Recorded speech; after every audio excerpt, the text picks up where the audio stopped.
The 49ers have had a number of injuries at the quarterback position over the last 6 years. What has happened, especially here in 2022? We're going to get into that and much more on today's Jack Hammer Show.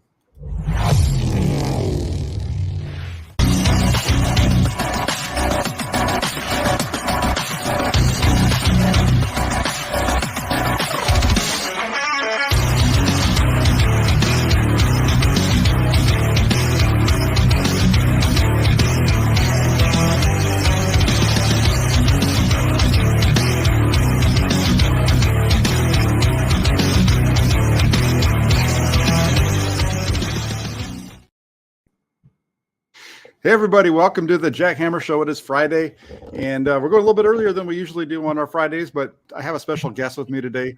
Everybody knows him as Splash Cousin on Twitter.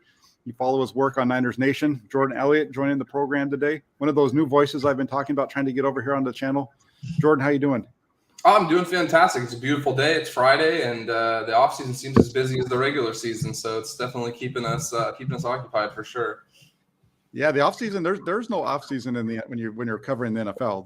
There's always something happen, and the 49ers just seem to be one of those teams. They're kind of like the gift that keeps on giving. They just keep giving you things to talk about. Mm-hmm. Yeah, yesterday we got another one. A couple of bits of information yesterday came down. First off was the Trey Lance interview with his quarterback coach Quincy Avery. Thought there was a couple of different topics that they talked about there that were interesting, but the one that really grabbed the most attention was the arm fatigue going back to 2021 and the reports that we had last year during the summer about there being some concerns with arm fatigue during Trey Lance's rookie season. We heard them discuss that yesterday, and indeed there were some concerns with it. There was some issues. I just wanted to get your thoughts on the whole Trey Lance arm fatigue debate and kind of where do you stand on this? So I thought initially that the reports that came out about it were interesting at the time. I thought it was definitely something worth talking about. And, Mike Silver's a guy who's been doing this a long time. He seems to be kind of the prominent figure that's people are citing for that report coming out and gaining traction. And I remember at the time just, kind of thinking out loud with people that I discussed it with, like, this wouldn't be reported if there wasn't some kind of credible source speaking on this. I don't think it's something that got made up out of thin air. I'm not super locked in, but I have some people that I lean on that, get much better information than myself and who I had asked about this, specific topic.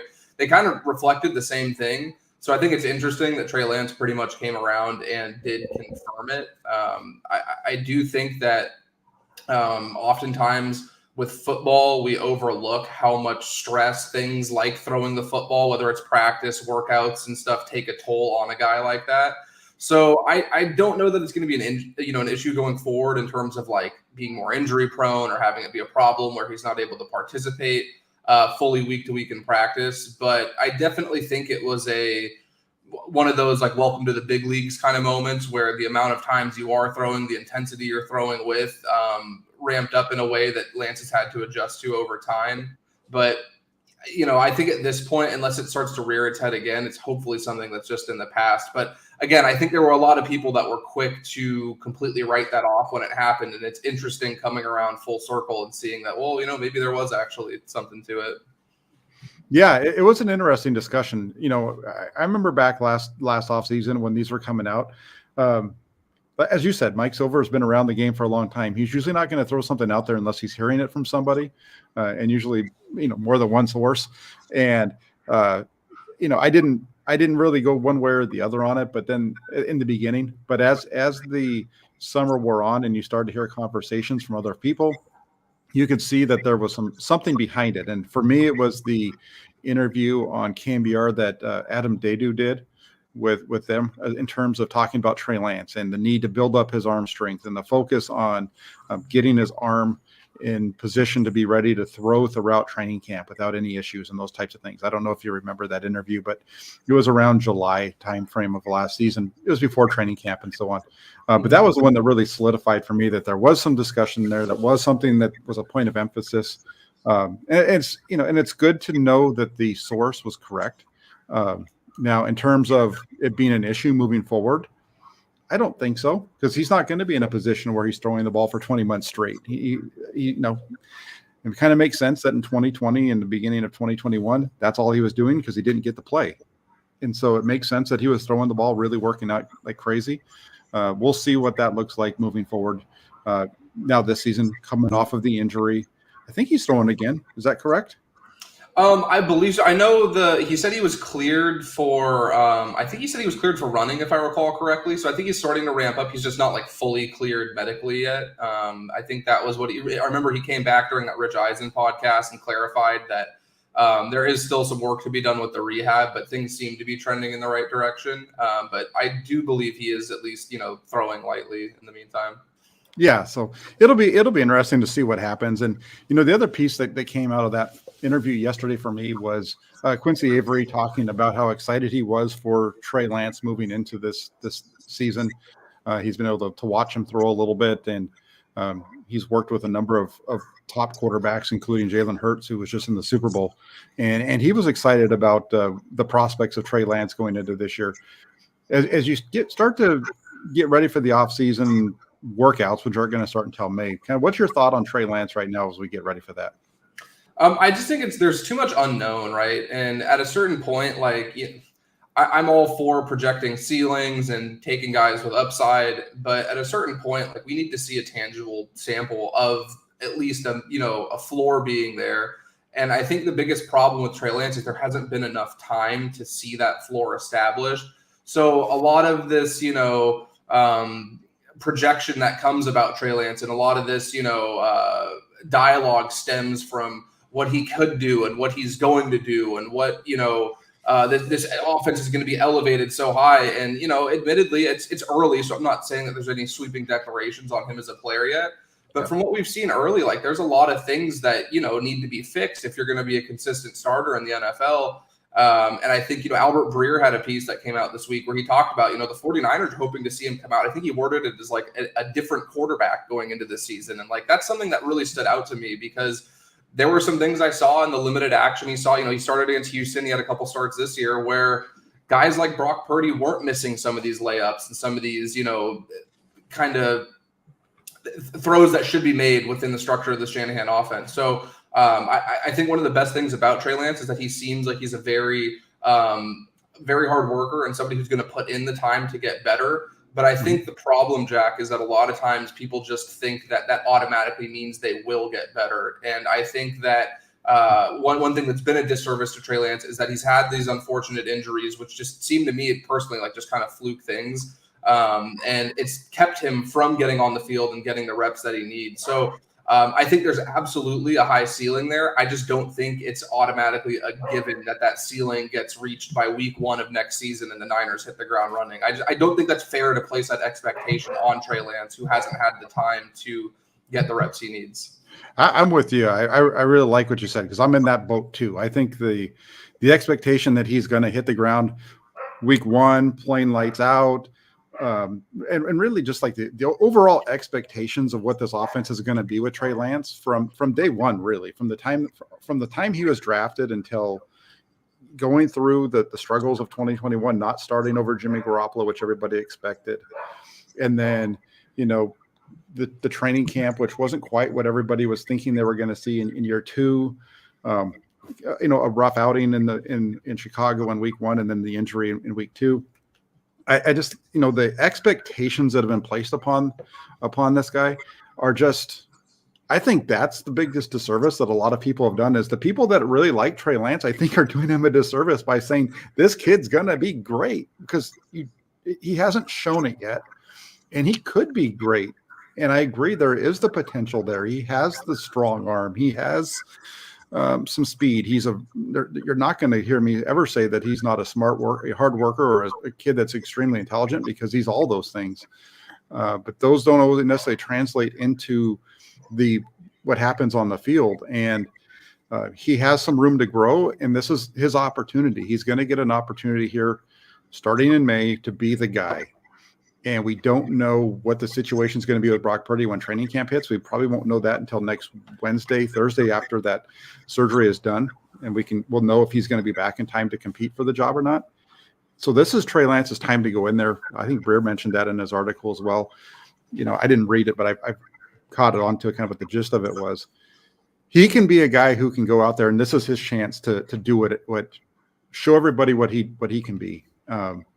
Looking at some of the numbers, one of the things that I've heard was, I've said this myself, was that I think they were trying to have him be kind of Jalen Hurts in a way, with his ability to run and the way that he throws the ball. And to this point, we haven't seen that from Trey Lance. And the reason I say that is from the throwing standpoint.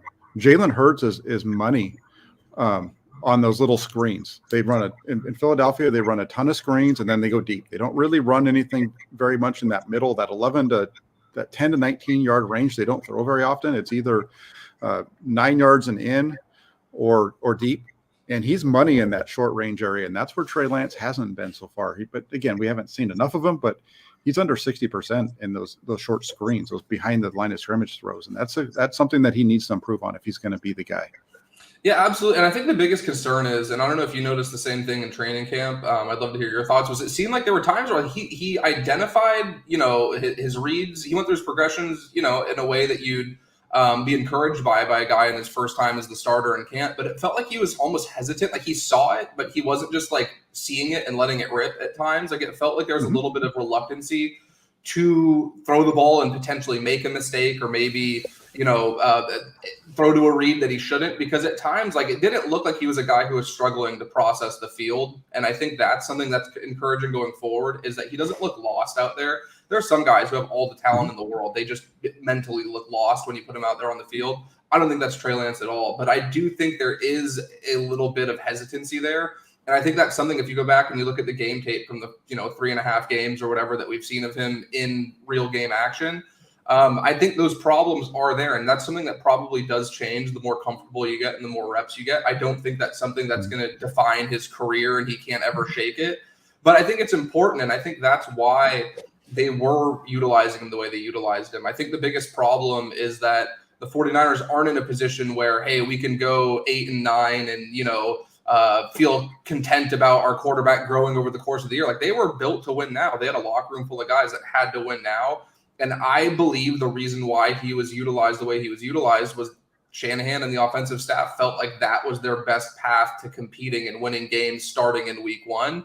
And, obviously he got hurt running the ball, so people are quick to dismiss it. But if you go to that Seattle game, like, they were dicing up that Seahawks defense, and a large part of that was the threat that Trey Lance brought with his legs and the defense having to account for him doing that. So I can understand why that was the case, but I also think that at a certain point, like you mentioned, those layup throws have to be hit. Those screens, those quick slants, that timing stuff in this offense off these 3-step drops, you're going to need to see some kind of improvement, because if you don't utilize him as a runner and he can't hit that short stuff, it doesn't matter if he makes a spectacular throw every 5 or 6 passing attempts. Like, he had that throw to, I believe it was Ray McLeod. I apologize if it wasn't in Chicago. That was really great on that crossing route in between 2 defenders downfield.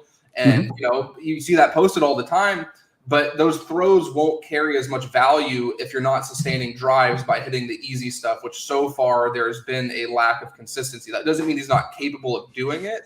It just means you haven't seen it happen at the level of consistency that you'd need.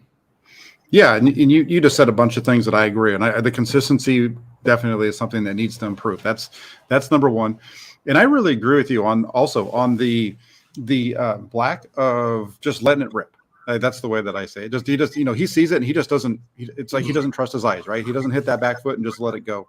I think that's where Brock Purdy. One of the things that Brock Purdy does so well is that he just hits that back foot, and that thing comes out, and it's going usually to the right spot. And that's something with Trey Lance that's a concern for me, because it's something that I saw in his film in college, and prior to the draft, that was something that I brought up a couple of times. Actually, I did a show with Jesse where we brought on one of the coaches that works with him and actually worked with him in Quincy, Avery.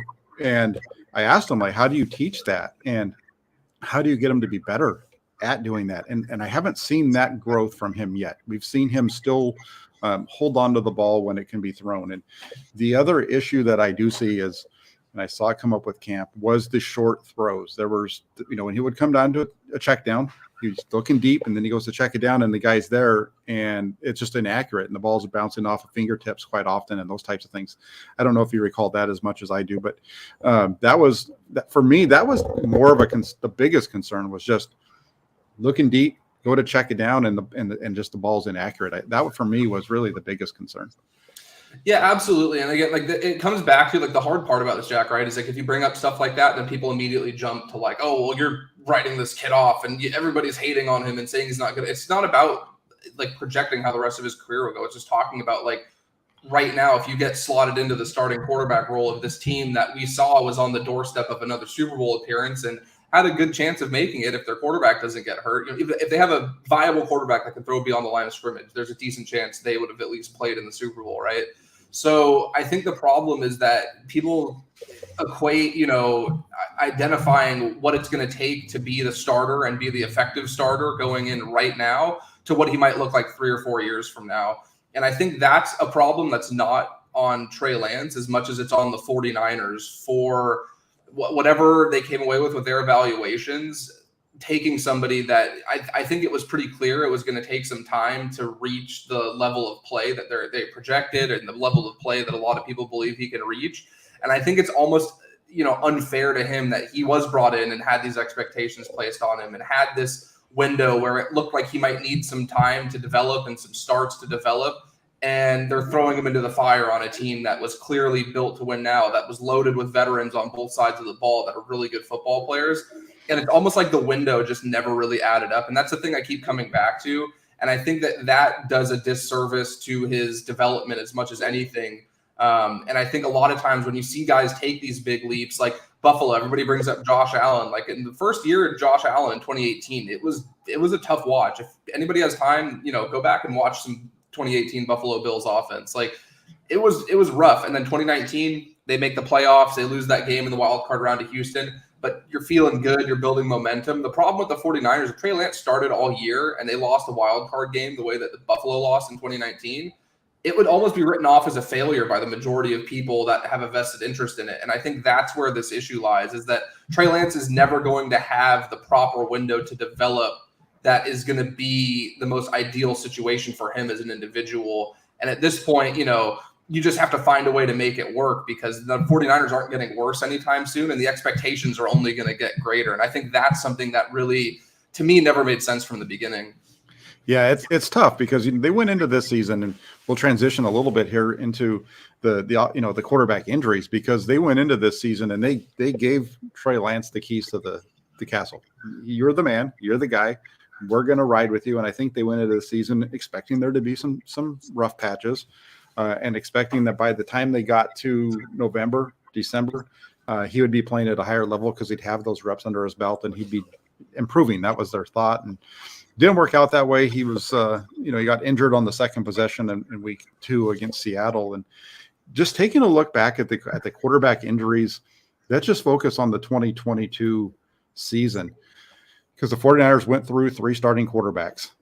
When you look back at those injuries, is there anything specific that maybe you would point to as to reasons to be concerned? Honestly, I think the biggest thing is that it just seems like just Murphy's Law. Like to me, like there's not one common theme to me. So like Trey gets hurt running counter bash. People talk about running between the tackles. There's plenty of quarterbacks in the NFL that are running between the tackles and aren't sustaining these kind of injuries. Jalen Hurts does it. Josh Allen does it. Lamar Jackson does it. Like there's a lot of quarterbacks that are running, power between the tackles like that. I just think that one was kind of fluky. And then you have Jimmy. I think, honestly, the last 2 injuries are more on the quarterback than anything. I thought Jimmy should have got that ball out quicker against Miami. Unfortunately, he didn't. He ends up, breaking a bone in his foot. And then with Brock Purdy, it's the same thing where, everybody jumped to, Hassan Reddick and Tyler Kroft and that whole matchup. But to me, like, that's just kind of part of the scheme. Like when you're selling run action, a lot of times you're going to have a tight end blocking a guy like that.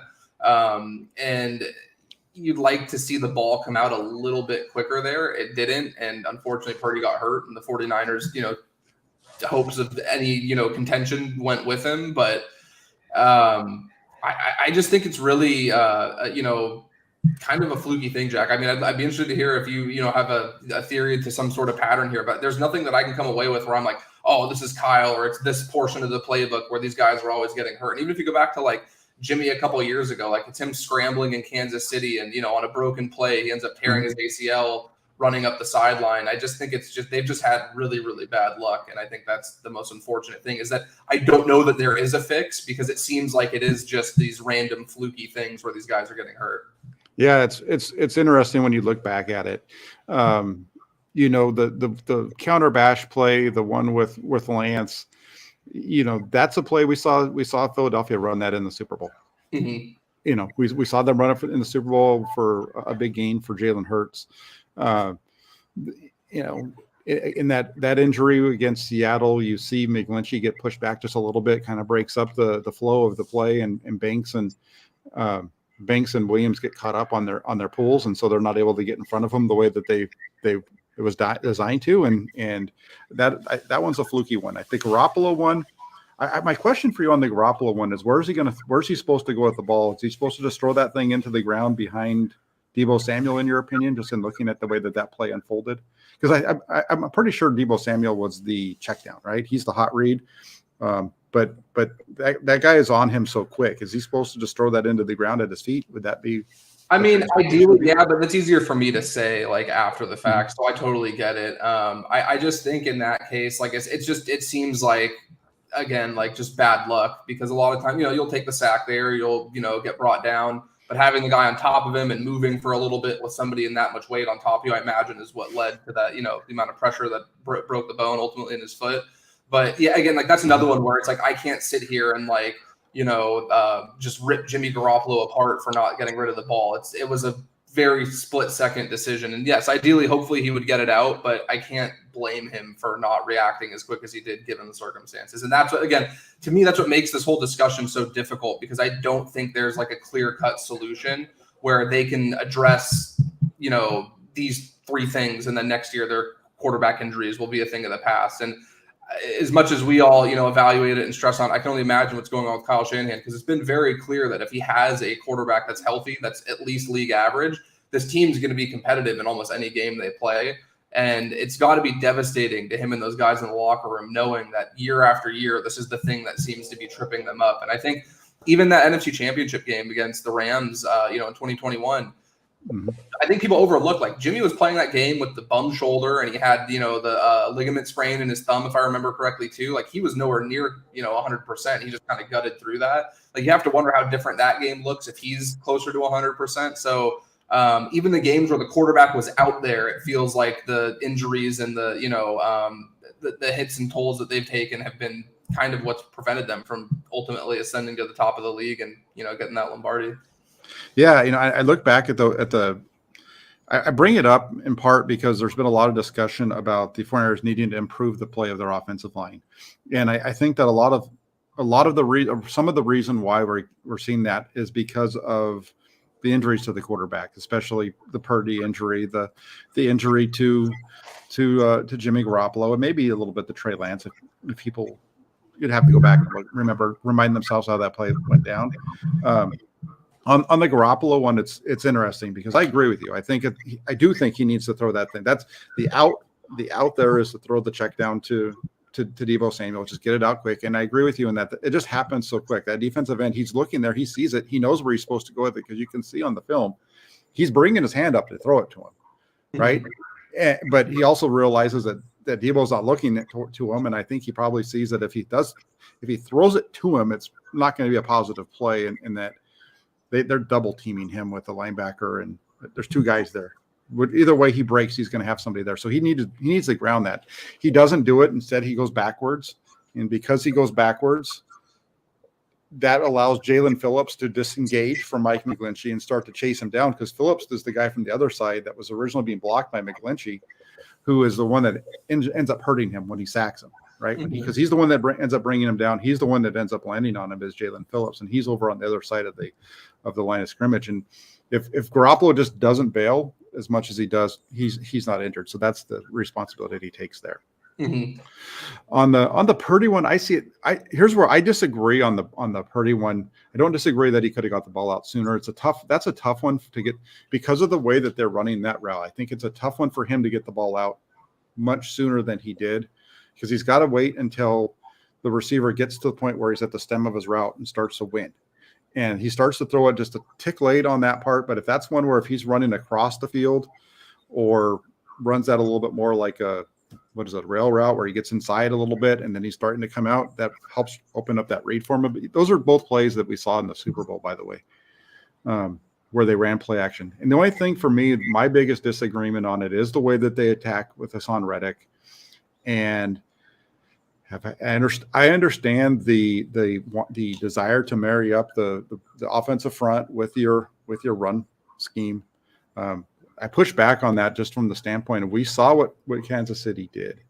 Kansas City's running play action, drawing defenses up with their play action while also employing full-on pass protection up front. They're not overselling it with their offensive linemen, and they're still able to be successful with that and get the receivers open behind those linebackers. So that's the only area that I disagree with, and that's the one injury where I think I put it more on the scheme than I do on the players themselves, because we never saw Kansas City ask their tight end to block one-on-one in that game. He always had help. I do think the biggest thing for me too with that injury is just like, what are the odds that you get hit at that exact spot as the ball's, because guys get hit all the time and quarterbacks take a lot of punishment, but to have, a complete tear of your UCL, and Hassan Reddick's a very talented player. He's obviously extremely strong, but the amount of force that it takes to have just contact from a hand to your elbow as you're releasing, I don't disagree with what you're saying. I do just think, again, like it's one of those things where maybe it's a combination of that and just terrible luck, because I feel like you could run that same play a dozen times over. And how many times is Purdy going to have that injury and get hit on the arm at that exact moment? And that's the most unfortunate thing to me, Jack, is I think just like the 49ers are at a point where there's so many of these instances where it really does feel like a Murphy's Law type situation where absolutely the worst possible thing that could be happening in that moment does. Because let's say Purdy takes a sack there, he gets drilled pretty bad. Yeah, that's less than ideal, but he's obviously still in the game, right? And I think that's the biggest thing is that, like, what are the odds that he gets hit right there on that same spot if you run that play X amount of times over and over again? Like, I just think that it really boils down to maybe it's like, the things that you're saying, like, puts the guy in a position to have that fluky thing happen. But I also think that there's like an added layer of just like miserably bad luck that I don't know what the source of this is, because it seems like it happens every single year. Yeah, and I agree with you that there is they could run that play 20 times, and the outcome in terms of the injury probably doesn't only happens 1 out of those 20. So saying that it causes the injury, that's a little bit of a challenge, and I understand that. Because you're right. There's a lot of different things that could have occurred that does not require that or end up with that being an injury. It could be a sack, it could be an incompletion, heck, it could even be an interception, whatever. But it's not an injury that causes him to have the complete UCL tear and all those types of things. So I agree with you on that point. I'm not going to argue with you on that one, because I agree with you, and I think that's accurate. I'm just going to there's one comment over here. I just want to it's around when I said hold on a second, let me pull it up. Let me find it. It's over here somewhere, and it was about me saying that the Chiefs. It was from D'Angelo Evans, says wrong. The Chiefs tight end did block Hassan by himself a few times. That's incorrect. I'm sorry. They never left him one-on-one. It looks like that on TV, but when you watch the all-22, they always had somebody there, whether it was the left tackle Andrew Wiley or the running back there to help him out. So there was one time where they didn't block him with an offensive lineman or have a tight end and an offensive lineman, where they asked somebody other than the left tackle to man him up one-on-one. And that time when they did that, it was the running back. I think it might have been Jerick McKinnon on a little play action, and it was disaster. It was really bad. He had to throw the ball at a guy that was on the ground. So in terms of the tight end blocking Hassan Reddick one-on-one, it didn't happen in this game. Just there was always a help. I understand what it looks like on TV, and I understand also when you look at the all-22 what it looks like if you just watch it really quick. But the tackle was there to help out the route. So it is what it is. Speaking of quarterbacks, we're making some more news on the offensive side yesterday, hiring Clint Kubiak to. There was no specific position title given in terms of what he's going to be doing. But what can you tell me about Clint Kubiak and that hiring there? Absolutely. Yeah. So, he has almost a decade of NFL experience. The first thing that's going to jump out is the name Kubiak. He's the oldest son of Gary Kubiak, who obviously has deep ties with the Shanahan family, was the quarterback's coach for the 49ers the last time they won the Super Bowl in 1994, where he did tremendously well with Steve Young. Steve Young had one of his better seasons, and then was the offensive coordinator in Denver for 10 years with Mike Shanahan, winning a couple Super Bowls there as well. There's a lot of similarities, and with the philosophy and the scheme itself between what Kubiak and Shanahan have ran over the years. So I do think there's a level of familiarity there that's important, and having the background that both families do and as close as they've been, I'm sure there's a level of trust and familiarity between just on like a personal level, which I think is very underrated and extremely important when filling out a staff. Having guys who see things the same way as you do and people that you can trust and, depend on. And then just in terms of his individual, body of work, he's had almost a decade of coaching experience at the NFL level. He started out as a defensive quality control coach in Minnesota. He went to Denver for a little bit. He's held titles as a quarterbacks coach and an offensive coordinator as well. He was a quarterbacks coach in Minnesota in 2019 when Kirk Cousins had one of his more efficient seasons and was a Pro Bowler that season. And then he was the offensive coordinator in Minnesota for a year as well under Mike Zimmer. And I think they were top 15 in both categories. They weren't a standout offense in any way, but they were a balanced attack. I think they finished 12th in yards and 14th in points that year, if I remember correctly. So he does have experience handling, a myriad of duties on an offensive staff, which is why I'm really interested to see what his official title will be, because it feels like he can kind of fill this super utility role where any area of the staff that might need assistance during the week, game planning and prepping and stuff, he has experience and background doing all of those things. He was even a wide receiver coach for a year at Kansas at the collegiate level, so he's also a guy that could help out in that area. So I think when you go through the level of experience and, again, the familiarity and the ties that go back almost 3 decades with Shanahan and Kubiak, I like the hire, and I think it makes a lot of sense. And I think that, again, if it's somebody that just Kyle feels like he can depend on, he's earned the benefit of the doubt with the way that he's able to reload this staff year after year, and teams are poaching guys left and right off of it. So clearly they're doing something right. And until proven otherwise, I'm going to, feel like this is the move that Kyle made that he feels good about, as much on a personal level as it will be from a schematic standpoint and what he brings, to the product on the field as well. Yeah, I think it's a good hire. Kyle Shanahan's the guy that runs the offense, and at the end of the day, it's Kyle Shanahan's offense. Everybody out, he's teaching everybody what he wants anyway, and they're working together. And to bring in, you mentioned, the history there with Kubiak and his father. I think he even mentioned 94 when they were both on the same staff in San Francisco, right? When Gary Kubiak and Mike Shanahan were both on the staff here, one as quarterback coach, other as offensive coordinator. So this goes back a ways with Shanahan and the Kubiaks. And to have somebody who I think sees the game or understands the way that this offense is to work with Kyle Shanahan, whatever his title is, I think it's going to be a positive.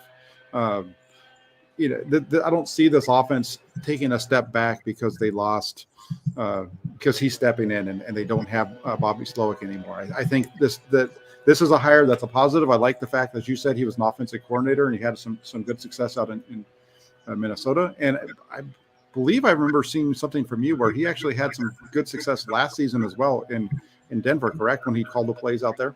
So I thought there was an improvement. I had forgotten that Justin Uten had taken over the last couple of games, but I think the biggest problem with Denver during Kubiak's time calling plays was that Russ had those concussion symptoms for a couple of those games. So Brett Rypien was starting a couple games as well. And I think that offense was just a mess for so many reasons last year that it's difficult to, fault anybody outside of really, in my opinion, Nathaniel Hackett, who kind of set the tone as the head coach and play caller from the jump in the offseason for not being able to just pick up the pieces midseason. But they did show some signs of improvement with him as the play caller last year. And he's had play calling responsibilities in multiple, times in his career in different organizations as well. So I think, again, just having that level of experience is really important, because I don't think Kyle's going to hand over play calling duties to anybody anytime soon. But just having somebody that you can bounce stuff off of I thought that bringing in a guy like Anthony Lynn last year was huge for that, because he's somebody where, as much as I know people think that Kyle is this like egomaniac who knows everything, having somebody with that kind of experience to kind of bounce your ideas off of and kind of, help you calibrate game plans week to week, I think is huge. And I don't think the 49ers would be as successful as they have been if they didn't have input from guys like Anthony Lynn and Bobby Slowick and Mike McDaniel and all these guys that we're seeing who, are either leaving for jobs or getting prominent roles with the 49ers. So I would expect Clint Kubiak to have a similar role where he's somebody that, again, Kyle can lean on, who has some experience. And, I think one thing that gets overlooked, Jack, is, people always jump to like, they got this job because so-and-so is their relative or this or that. But at the same time, like, Clint Kubiak's and the Kyle Shanahans of the world, they grew up in football in this scheme that's taken over the NFL. And this is something that they've been living and breathing every day for decades.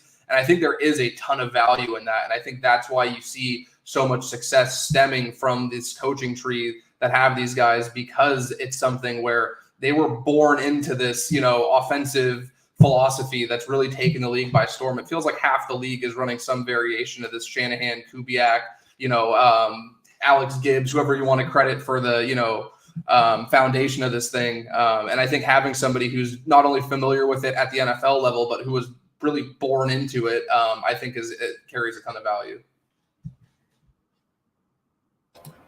I do too. I agree with you there. And you talked about Kyle Shanahan, and there's this kind of a narrative around him that he's stubborn. He's a stubborn egomaniac. It's his way or the highway kind of thing when it comes to the offense or the team in general. And Deebo Samuel did a pretty good job of putting that to rest, I thought, during Super Bowl week, when he said, hey, he comes to us and we talk to him about everything. He always comes to us for answers. And I thought that comment from Deebo Samuel last week during the lead up to the Super Bowl was a terrific example of what Kyle Shanahan does, because that's what leaders do. And it's not just Kyle Shanahan with the 49ers. You talk to, I've sat in with, in coaching clinics and things like that. So I've been able to hear from some really top end coaches, Jeff Tedford when he was with Cal, and so on and so forth. And you get your leaders to have those communications with you on a regular basis, and you're not worried about letting them make sure their voices are heard. That's high level leadership and especially, for Kyle Shanahan to be able to do that, I think that kind of puts, I know he believes that he's the best, but some of the things that have been said about him, I think, are a little off base when it comes to, he lets his guys have their say. And I think the same would be going on with his coaching staff as well. Yeah, absolutely. I asked George Kittle when I talked to him at the Pro Bowl, I was asking him, like, you've been, in San Francisco as long as Kyle have, your 10 years of intertwined, like, have you seen some areas of growth from him? Everybody always talks about, areas of growth with players, but coaches grow and learn too, especially first-time coaches. And he said that one thing that he thinks Kyle has really, gotten very good at and consistent at is creating a common message throughout the building, whether it's for a specific game plan or a specific season goal, and really having that message resonate at every level. And that's on the defensive side of the ball, offense, special teams, at the positional level, and organizational level. And I think that there's little things like that get overlooked, where you're able to get a full locker room to buy in. You're able to get the coaching staff to really buy in and echo this common message and this common goal. And, he's not perfect. I don't think any NFL coach is perfect. And I think that there's going to be a little bit more heat on the guy until they ultimately do win a Super Bowl, or if they ultimately win a Super Bowl. But it's hard to argue with the results that he has gotten. And it's hard to dismiss that. I don't think anybody should ever feel like they know everything, but it's hard to fault Kyle Shanahan for feeling confident with the results he's gotten when he hasn't had a top flight QB during his time with the 49ers. And they're still putting up these prolific offenses and having these teams make these late runs into the playoffs. So I can't fault the guy for being confident. And I agree with you. I think that there's this very misconstrued notion that just because he might be a little overly confident in his abilities at times, that he's this like egomaniac who shuts everybody out and just sits alone in his office at Levi's drawing up plays without taking input from anybody else. And it feels like that's kind of like the vision of Kyle Shanahan that a lot of people have of him, Oh, for sure. And, so you've got Clint Kubiak coming in just kind of to change up the subject just a little bit. We're still on the offensive side, but, Clint Kubiak going to come in. He's going to join the offensive staff. What happens at the quarterback coach position? Does Brian Griese return? I know that's been something that's kind of been up in the air a little bit. Trey Lance mentioned it during his interview last week, and I know at one point Michigan was after him. Does he return, and if he doesn't, does that mean that maybe Clay Kubiak steps up into that role because he was the assistant there last year? What are your thoughts on Brian Griese staying, and even maybe tell me a little bit about your thoughts on the job he did last year?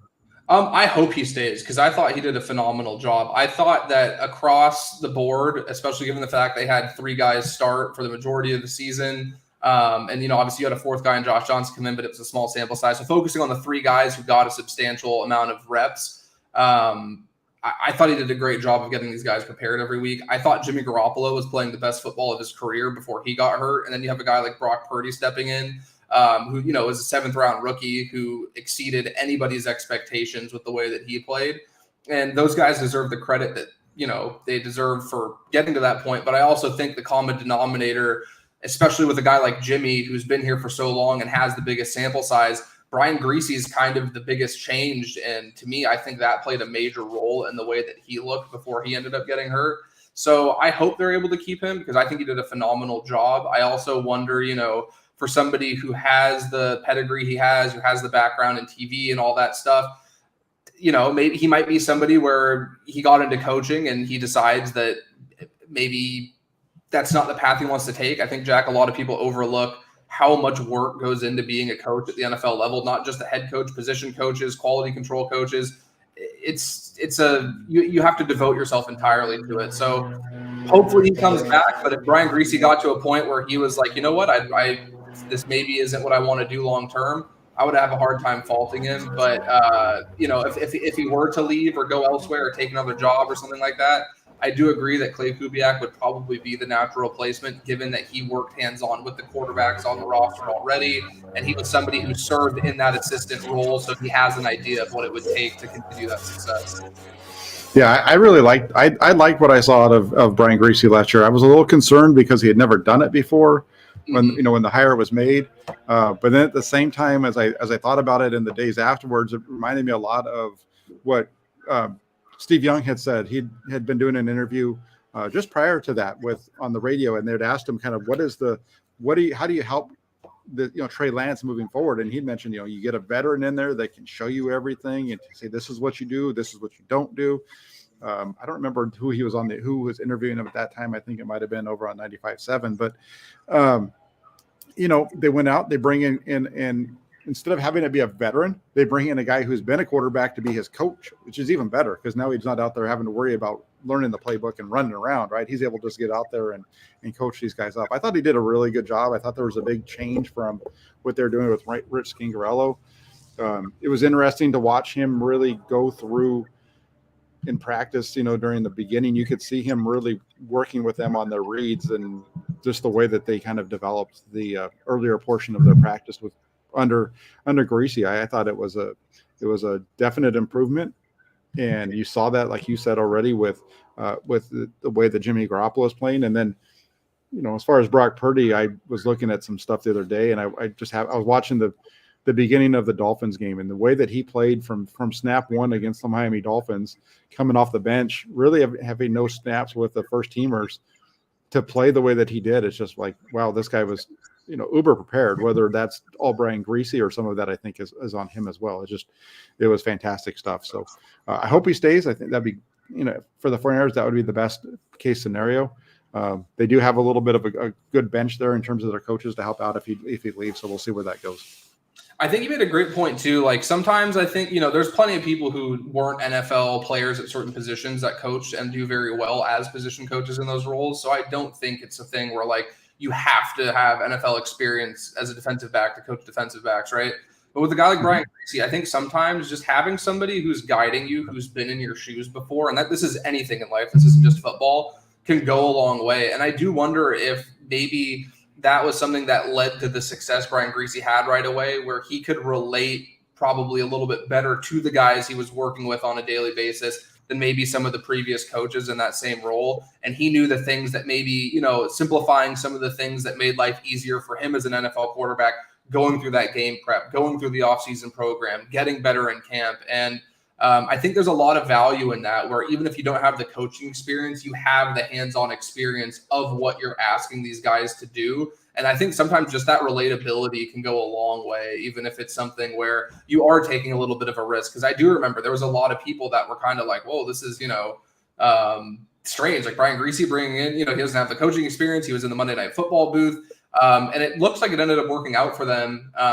And I have to feel like that played a part in it, right? Is just having that ability to break something down to a guy like Brock Purdy, Jimmy Garoppolo, or Trey Lance and be like, hey, I was in your shoes too, and this is what I learned from this situation. And just having that relatability goes a long way. Yeah, for sure. And I agree with you too on the part where you don't have to have played the position. Some of the best coaches I've been around were guys who didn't play. Some of the best coaches I've been around are guys who never even played the game to start with. Mm-hmm. And then, not necessarily playing quarterback doesn't mean you can't teach quarterback. If you were a high-level defensive back, you can teach quarterbacks because you know what they're looking at, mm-hmm. And vice versa. If you're an offensive guy and you get on the defensive staff, you know what the offense is looking at, and you can help those defensive guys understand what the other team's showing them. There's a lot of back and forth and that kind of stuff. So I really like that, and I like Brian Griese in terms of his background. I just thought it was a good fit there, and it showed up pretty well. Now kind of transitioning over to the offseason real quick. We got about 10 minutes or so left. And we got the silly season started up this week with Deebo Samuel and New England saying that the Patriots are going to be looking into to bringing in Deebo because he could really help Mac Jones make that leap in year 3. It would be a big addition for him. And my first thought on that was, well, the 49ers have a guy that's going to be in year 3 that could use Deebo Samuel to help him out. And if he's not the starter, the guy that's in year 2 could definitely, get some help from Deebo Samuel being there. So what's your whole take on the possibility of Deebo Samuel landing in New England or somewhere other than the 49ers next year? I thought it was hilarious. I forget the guy's name. I know exactly what you're talking about. He does some sort of Patriots coverage. And it was so funny because his tweet, if I remember correctly, was that one of the receivers that the Patriots, I think he said, could be sniffing around on is Deebo Samuel. And, that basically implies hey, we're interested in acquiring Deebo Samuel. And I think 32 NFL teams would be interested in acquiring Deebo Samuel. He's a game-changing all-pro level talent. And it's really funny, Jack, because since that happened and after 49ers Twitter was, at each other's necks arguing about, should we trade him? Is he worth a first-round pick? Oh, you can't trade a guy like Deebo and cap hits and all that stuff. If you go to this guy's Twitter timeline, he's just throwing out names at receivers that he thinks would help Mac Jones. There's no actual credible source that's saying the Niners are thinking about entertaining this, or there's been discussions behind the scenes. It's literally just one guy in New England who was like, hey, I think Deebo Samuel will be really good for Mac Jones. And guess what? He also thinks that Jerry Jeudy would be good for Mac Jones. I forgot a couple of the other guys he said. So I thought it was hilarious because I'm like, man, I don't think this guy understands what he did, the ripple effect he had by putting that out there. But yeah, I don't think there's any chance that the Niners move off of Deebo Samuel yet. I think he's somebody that, unless they were in a spot where there's somebody that they really feel confident about in round 1, where I think New England's picking 14, if I remember correctly, but at the same time, maybe they learned their lesson from a couple years ago where they tried to, get out ahead of, this tough cap situation. They moved Buckner. They went to select a cheaper, replacement on a rookie deal in Javon Kinlaw. It hasn't panned out yet. So I do wonder if there's some hesitancy to even entertain a move like that simply based on the recent outcome that stemmed from a similar move. But yeah, I just don't see it happening. And I believe there's a massive dead cap hit if they trade him too, which I don't think they're going to eat just for the sake of bringing in, the 14th overall pick or whatever, first and a third, whatever your return might be. So I don't see it happening anytime soon. Yeah, it's like a $35 million dead cap hit or something like that. It would cost them, I think I saw $26.5 million against the cap to not have them on their team next year. And that's not something they're going to do. There's no way in heck. It's funny that you mentioned that he brought up. He's bringing up a bunch. I didn't really look that deep into it. I just looked at the one with Deebo Samuel. It's funny that you mentioned he's doing it with all, a bunch of receivers across the board. Really quick on the Mac Jones thing. I think Mac Jones it's going to be interesting to see what happens out there with Mac Jones because he's going to finally, I think, have his rookie year was okay. Had Josh McDaniel leading him. Now he's going to have Bill O'Brien. I think Bill O'Brien could really help him out from where he was last season. the coaching change there could help Mac Jones out. We'll see what that looks like. I know you know this very well, Jack. I liked Mac Jones a lot before the draft. I thought he was somebody that would be great with the 49ers. I thought he was somebody that showed the ability to do a lot of the things that led to success with Brock Purdy, distribute the ball efficiently, effectively, read defenses, take those chances into tight windows. And everybody's like, oh, well, he had all these great receivers at Alabama. Well, guess what? The 49ers have a ton of great skill position guys too. And if you look at a team like New England, no disrespect, but he's throwing to Jacoby Myers and Kendrick Bourne and guys that just, if we're being objectively honest here, they're not close to the level of talent the 49ers have. So it's always kind of funny to me that like 49ers fans are continuously ripping on Mac Jones. And I'm like, the guy was a Pro Bowler his first year. He played really well. And outside of maybe Trevor Lawrence, like I think he has a case to, be the best quarterback from that class so far. Justin Fields is obviously doing some things with a tough supporting cast as well. So he's in that conversation. But this weird hate for Mac Jones is just odd to me, because if Mac Jones was on the 49ers and healthy, I think there's a good chance they win the Super Bowl in one of the last 2 seasons. And it's just so funny to me that there's this like deep-rooted anger towards Mac Jones from 49ers fans, when honestly, I know it wasn't popular at the time, but I thought one of the biggest things that stood out to me, Jack, was when Kyle Shanahan talked about the trade up. He said, we traded up to get a guy who we think can be a starting quarterback in the NFL. He didn't say we're trading up to get a guy that we think can be this transcendent all-pro that's going to be the face of the league for the next 15 years. He just wanted a viable starting quarterback. And I think Mac Jones is somebody who can be that guy. And I think having Joe Judge and Matt Patricia passing back and forth play calling duties is like the absolute worst thing that you could have for a quarterback. And it's hilarious that like that just gets omitted and everybody just dumps on Mac Jones. And I think Bill O'Brien is going to be fantastic for him as well. And I wouldn't be surprised if the Patriots are a playoff team next year if they make some moves here in free agency, just based on Mac Jones having a better situation and having a competent play caller. Oh, for sure. And I do. I think it's funny myself. And I got myself into a little bit of trouble because I mentioned, as Brock Purdy was showing out and doing well, I had mentioned how, I was a big fan of Mac Jones in the run up to the draft, and all the things that we're seeing from Brock Purdy are things that I thought we would have seen out of Mac Jones in terms of the quick release, getting the ball out. Doesn't have the biggest arm, but he can make all the throws in the offense and all those types of things. People didn't like that very much. I don't know what the reasoning is behind the whole Mac Jones hate. I have some ideas, but I'll leave that to that. There's no reason to get into that here. But Mac Jones is a guy who, I think the biggest difference is the 49ers, they didn't get Mac Jones. They got Brock Purdy. And when you look at those two guys, instead of getting at number 3, they got that guy at 262.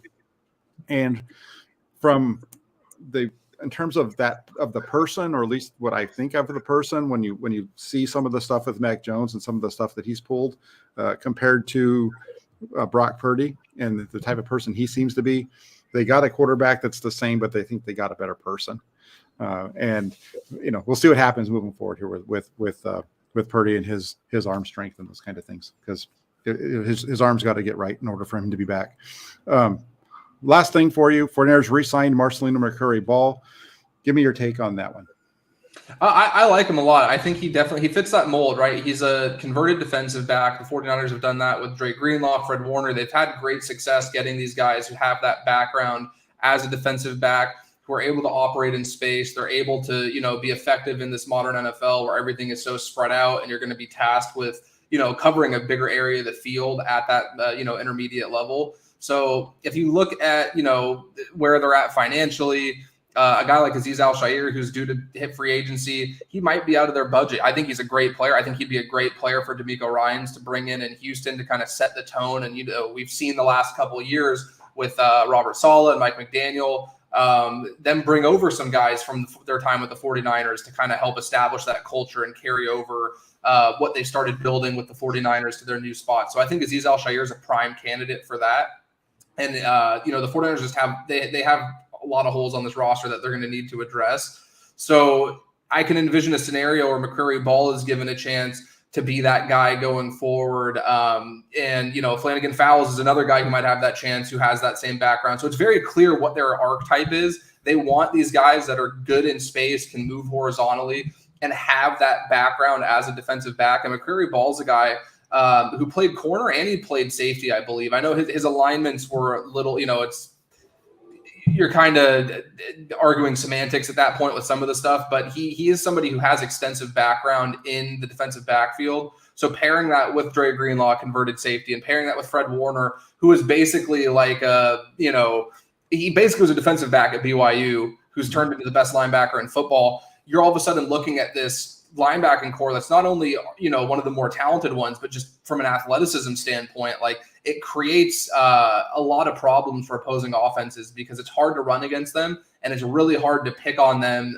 in coverage because these guys have that background and are comfortable being left on an island with a tight end and running to the flat and working sideline to sideline. So I like McCrary Ball a lot. And I think the 49ers have done a really good job of identifying players like McCrary Ball and having them not be thrust into a role right away year one. And they've done a really, really good job of utilizing that expanded practice squad to kind of develop some of these guys in-house behind the scenes and then put them into prominent roles after.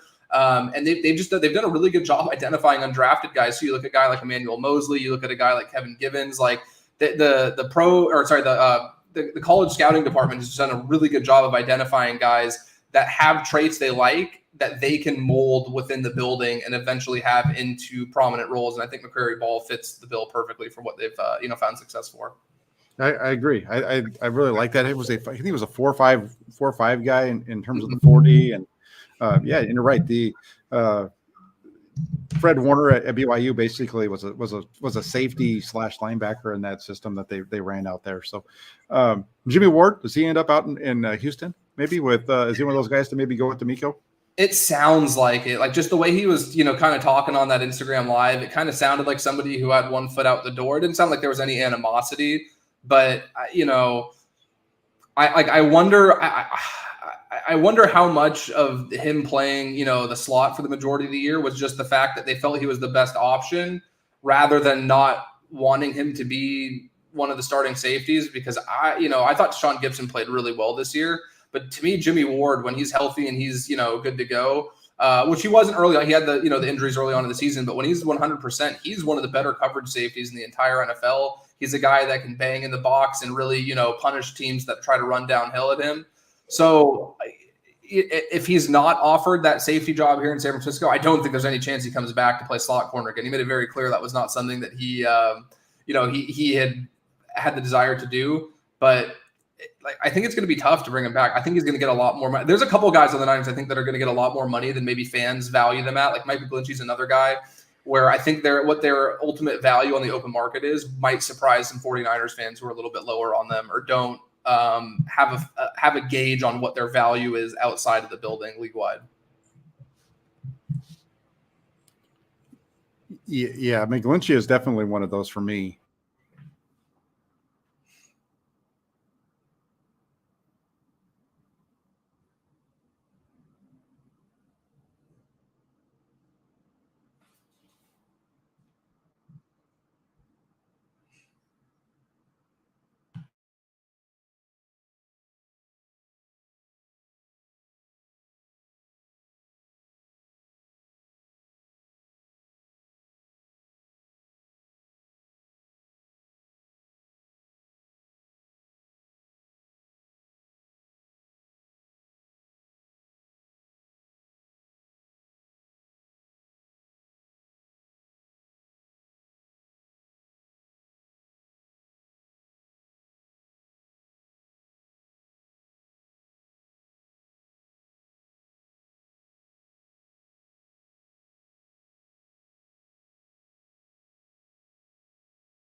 Well, I hope Jack's getting it sorted out. I don't know what happened, guys, but I think he's figuring it out. So hopefully we'll see what happens here in a second.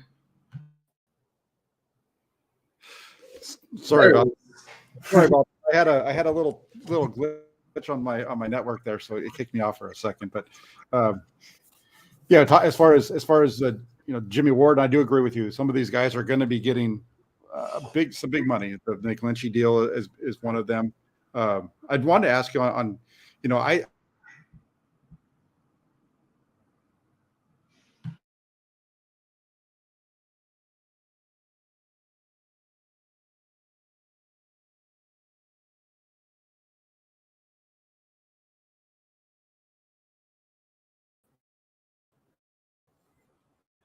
Can you? It's cutting in and out. I could hear you for a second, but it froze for a moment and then came back.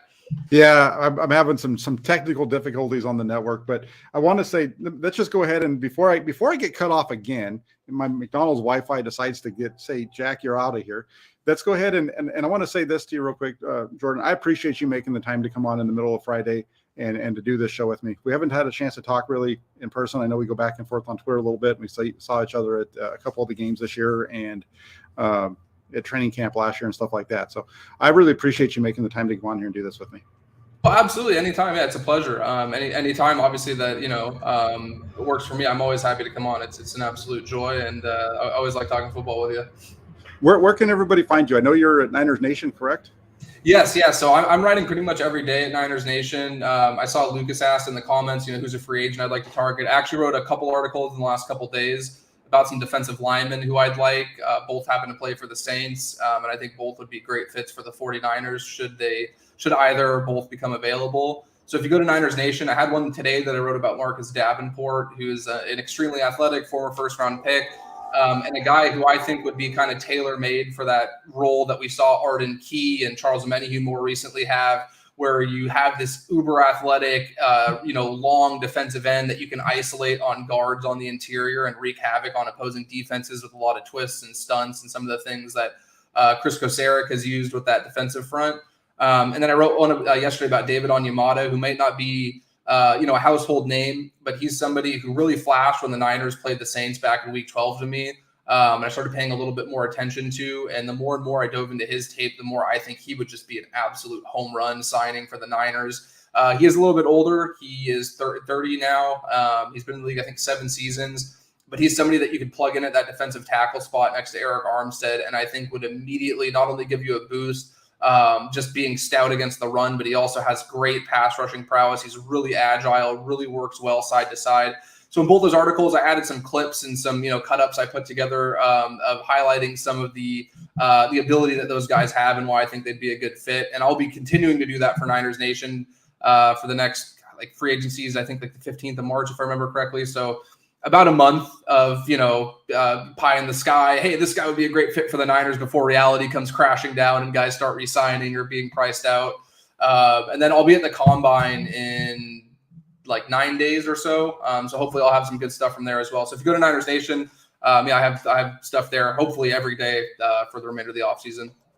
There you go. So check him out over there. But also real quick, since we're talking about these guys, Khalid Davis, tell me a little bit about what you think about him in terms of, this is a guy who, instead of having to get a free agent, it's kind of like a free agent in a way that he didn't play with the team last year at all. He was a draft pick in 2022. But he looks like he's going to be ready to go here in 2023. What are your thoughts on Khalid Davis? He's somebody to me that, so I don't want to compare him outright to DJ Jones because DJ Jones is an exceptional player. And he was one of my favorite players to cover and watch on this Niners team during his time with the 49ers because he just did so many things that really opened things up for the rest of the defense that maybe wasn't reflected on a stat sheet or a box score.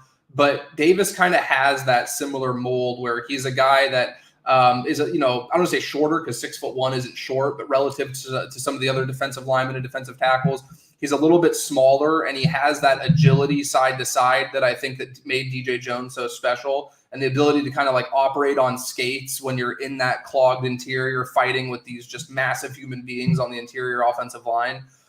So I think he is somebody who flashed that potential. And I think that's where the 49ers were willing to take a chance on him on day 3. They saw a guy where they're physically he compares very well to DJ Jones. And some of his tape from UCF, you could see some of the, glaring similarities there. So I think best case scenario, they get a guy who can do some of the same things DJ Jones did on a rookie deal and give them that, athletic, shorter, but agile, just stout body up front that can, play 0 tech, can kick out to 3 tech if they need him, shade as a 2-eye tech, and just do a lot of the things that, not that they don't have the guys who can do that now, but just I think we saw over the course of the year, they just had so many injuries on the interior. Kinlaw had some injuries. Hassan Ridgeway had some injuries. Givens had an injury. It took its toll on a team that started with so much depth early on. So I think just adding another healthy body who presents a promising ceiling could go a long way for this team. Yeah, for sure. He definitely looks good. I remember, the Jones comparisons and some of those. It wasn't Jones was a 6th round pick, correct? Yes. So, in terms of where they were taken, not too big of a difference there. One other one I want to ask you about really quick before we head out at center. What about Nick Zackel? So Nick is somebody who's very interesting, right? Because I interviewed his college offensive line coach last year after he was drafted, and we talked at length about some of the stuff that stood out about him. And I don't know if it's Zakel or Zackel. I apologize if I'm messing up the pronunciation, but his offensive line coach mentioned to me that he approached him and asked to get reps at center, and he went out of his way to play the center position in camp, to get reps there during their spring practices, knowing that would be a possibility for him at the next level. And he just talked about the determination and the tenacity that he displayed learning another position when he was already their best offensive lineman. He's their stalwart, left tackle, foundation of that offensive line, leader in that room. And to go out of your way to put it upon yourself to, get those reps and learn that position, I think just speaks volumes of the kind of player he is. And I remember my favorite thing from that interview, Jack, was I asked him, like, did you have a moment where you thought, like, hey, like, this guy has a future on, Sundays, like he has the chance to make that leap? And he told me it was during the COVID shutdown, when they had shut down all their facilities. There was no practices. They weren't able to organize or do anything. And I believe Zakel was in somewhere in Ohio. I apologize if I'm blanking on that. It was a long time ago when I did this interview with him. But he said that he was sending him pass sets out of his driveway. He was shoveling his driveway and doing pass sets in his driveway and sending it to his coach, asking for, critique and how he could get better, while the rest of the world was shut down due to COVID. And a lot of guys were, kind of just enjoying the time off. He was out there in the snow in shorts and a t-shirt, shoveling the driveway and getting into his pass set. So I think he's a guy that has all of the intangibles you'd look for in a player like that. And then just from a, on the field standpoint and the physical aspect of it, I think he projects very well as a center, and he's somebody who does look like he could slot into that role going forward. I thought Brendel played pretty well this year, but I also think that there's a need for a long-term solution at that position. And I think bringing in a guy like Zakel to be that guy in the future and having him work behind the scenes would fit the kind of plan that the 49ers have had the last few years with some other positions. So I think he absolutely has what it takes. I know he has the desire to be great at that position, even though that's not his traditional role. Again, he was playing tackle at Fordham. He was a guy who he was very good. He was all league in the league he was playing in, and he still took it upon himself to learn that center position. So I think he's somebody who would embrace that challenge if that's what the 49ers gave him coming in, where they're like, hey, we know you played very well in this role. We want you to be a center moving forward, kind of similar to what we saw with Burford, where he played tackle. They asked him to play guard right away. I think Zakel could absolutely do it. Yeah, his numbers, movement numbers at the combine were pretty impressive. So we'll see where it goes in that direction with Zakel. And I think it's Zakel. I don't think it's Zackel. I think it's Zakel. I think I said it wrong the first time.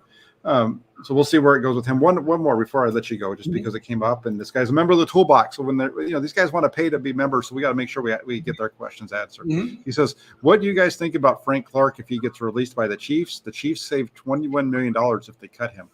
Now I think this falls into the category of the pie in the sky kind of thing. I'll answer this one first. If they can get Frank Clark, I think that's a terrific addition for the 49ers. It's really kind of what they need.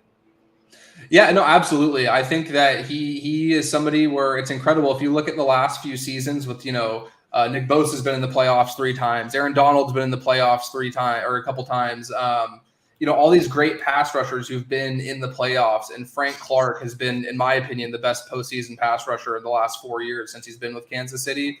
And I think the 49ers could utilize a player like that. Like, they've shown they can get by during the regular season, but what it feels like happens is, when you get to a point in the playoffs where you're playing teams that have an offensive line as good as the Eagles or have one as good as the Chiefs, you can never have too many good pass rushers. And the 49ers have good ones. We obviously saw, the last couple of years, Bosa had a great couple runs, even though he didn't. I think this was the first year he didn't record a sack in the postseason. But Armstead's been a great postseason performer. Ameni had that strip sack against the Seahawks. They've had guys step up, but a guy like Frank Clark has done it year after year after year at the highest level. And if you could bring a guy in like that, yeah, you absolutely do.